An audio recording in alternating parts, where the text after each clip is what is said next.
তা তো আমি দেখছিলাম না যে ছেলে কথা বলতেছে, but I know he was here. ও ঢাকা থেকে আসছে এই পার্টিকুলার এই খেলা দেখার জন্য specially. So he wanted to watch the game, so that's happy যে ও একটা ভালো খেলা দেখতে পারছে। And that's it. ইনিংসে ওয়াজ আমার কাছে মনে হয় যে আমাদের মাঝখানে আরেকটু কুইক খেলার দরকার ছিল, বিকজ তাহলে হয়তো বা 14 ওভারের মধ্যে যদি শেষ করতে পারতাম।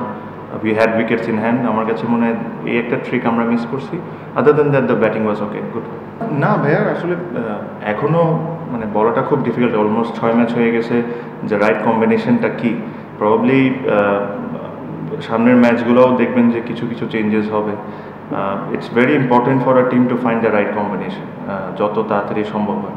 আমাদের টিমগুলো যদি দেখেন প্রথম 2-3টা ম্যাচে প্রিটি মাচ সিমিলার ছিল, অ্যান্ড দেন 2টা বড় চেঞ্জ ছিল, Myers and Shaheen, and then এটা। So for today's game the combination was good. Maybe tomorrow's game you will see something different. না, উইকেটস হ্যাভ মানে উইকেট জেনারেলি এই টুর্নামেন্টে has been very good.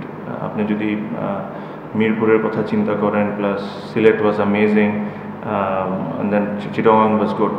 The good thing was the boundary was good. The boundary size was good. This is how it should be. কারণ আজকে দেখছেন যে অনেকগুলো catch হয়েছে বাউন্ডারিতে। সো এই জিনিসটা থাকা উচিত, আর আমার কাছে মনে হয় this is the right size. এই সাইজে খেলা উচিত rather than 52-53 metre.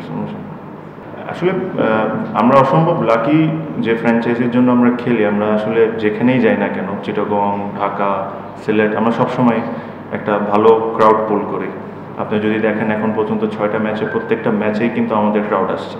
So it's a fantastic thing.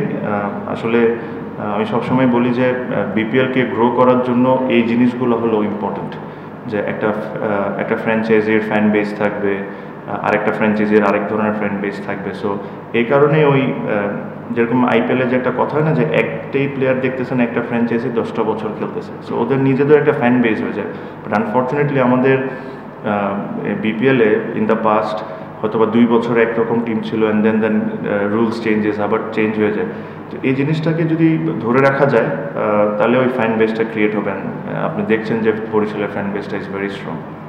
হ্যাঁ, আমি চেষ্টা করব যতদিন, এখন তো রিটায়ার্ড, সো লেজেন্ডস লিগের জন্য কোয়ালিফাই করবো। সো ওই সব খেলবো, যদি প্রিমিয়ার লিগটা হয় সময় মতো ওটা খেলবো, আর ইনশাল্লাহ যদি ফিট থাকি তাহলে বিপিএল খেলতে যতটুকু পারি খেলতে থাকবো। বললাম খেলতে থাকবো ভাই, এখন মানে আমার ফোকাসটা খেলা নিয়ে, because there are couple of tournaments, so ওটা নিয়ে।